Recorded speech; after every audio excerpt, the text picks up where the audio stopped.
আমরা যখন ত্রয়োদশ নির্বাচন নিয়ে আলোচনা করছি তখন ত্রয়োদশ নির্বাচনে আসলে জাতীয় সংসদ নির্বাচন নাকি গণপরিষদ নির্বাচন নাকি স্থানীয় সরকার নির্বাচন কোনটি আগে হবে সেটি নিয়ে একটা বিতর্ক রয়েছে।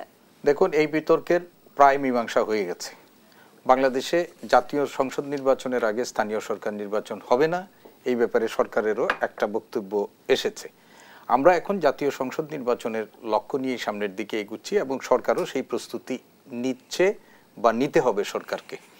এখন এটি কখন হবে, কিভাবে হবে, এই নিয়ে আমরা মাঝে মধ্যে ভিন্ন ভিন্ন রকমের বক্তব্য শুনছি, কিন্তু গত কয়েকদিন ধরে আমরা মনে করছি যে মানে সরকারের শীর্ষ পর্যায় থেকেও বক্তব্য আসছে যে আগামী ডিসেম্বরের মধ্যে এই নির্বাচন হবে এবং এই ডিসেম্বরের আগে সংস্কারগুলো কিভাবে হবে, কি হবে, এই নিয়ে এখন আমাদের একটা রাজনৈতিক দলগুলোর সাথে সরকারের একটা মানে বোঝাপড়ার জায়গায় তৈরি করতে হবে। আপনি যেটা বলেছিলেন, আজকে বিএনপির যে সংবাদ সম্মেলন এবং সেখানে বিএনপির যে বক্তব্য, সেটি অত্যন্ত তাৎপর্যপূর্ণ আমাদের বাংলাদেশের ভবিষ্যৎ রাজনীতির জন্য।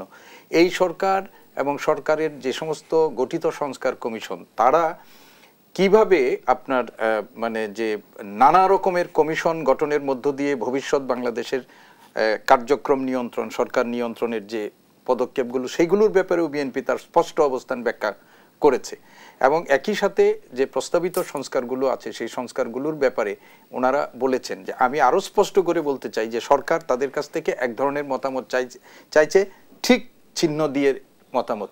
এই ঠিক চিহ্ন দিয়ে কোনো মতামত নিয়ে সংস্কার প্রস্তাব যদি এই সরকার বাস্তবায়ন করতে চায়, সেই সংস্কার প্রস্তাব বাস্তবায়ন এই বাংলাদেশে সম্ভব হবে না।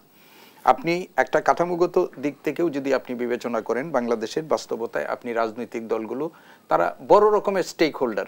আজকে এই সরকারকেও মনে রাখতে হবে 2008 সালে আমাদের 6 থেকে 8 সালেও তো একটা এই অন্তর্বর্তীকালীন সরকার আমাদের দেশে তত্ত্বাবধায়ক সরকার ছিল। সেই সরকারও কিন্তু অনেক বড় বড় পদক্ষেপ নিয়েছিলেন, কিন্তু যারা এই দেশের কল্যাণের জন্য অনেক বড় বড় পদক্ষেপ নিয়েছিলেন তাদের পরিণতি কি হয়েছে, এটা সবাইকে মনে রাখতে হবে। আমরা এই ছাত্র জনতার রক্তাক্ত গণ অভ্যুত্থানের মধ্য দিয়ে আমরা যে ফ্যাসিস্ট রেজিমের ইয়া থেকে মানে মুক্তি পেয়েছি, কারো ইগো, কারো বেশি মানে এই কি বলে কৃতিত্ব জাহির, এইগুলোর মধ্য দিয়ে যেন আমরা বাংলাদেশে আরেকটা ভবিষ্যৎ কোনো মানে ওই ধরনের পরিস্থিতি আমরা যেন না দেখতে পাই, সেটাই আমাদের প্রত্যাশা।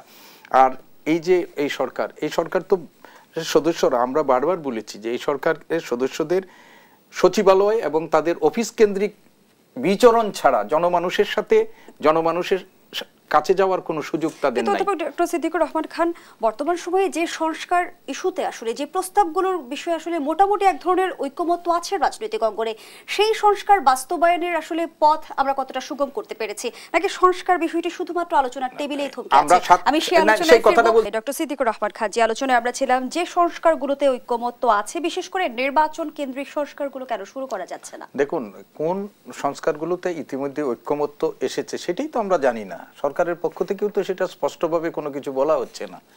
এই 7 মাস ধরে আমরা সংস্কার শুনছি, কিন্তু সংস্কারের সরকার কি সংস্কার চায় বা রাজনৈতিক দলগুলো কি সংস্কার চায় সেটাই তো আমরা এখনো বলছি না। রাজনৈতিক দলটা বাদ দেন, সরকার যে কি চায় সেটাও কিন্তু আমরা এখনো স্পষ্ট করে মানছি না।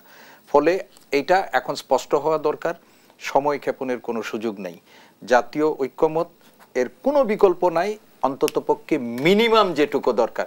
আপনি অনেক কিছু করে ফেলতে পারবেন, সব ইস্যুতে এক হয়ে যাবে এরকম না, কিন্তু একটা সুষ্ঠু অবাধ গ্রহণযোগ্য নির্বাচনের জন্য যেটুকু দরকার হবে সেইটুকু আপনাকে করে নির্বাচনের পথেই আপনাকে হাঁটতে হবে।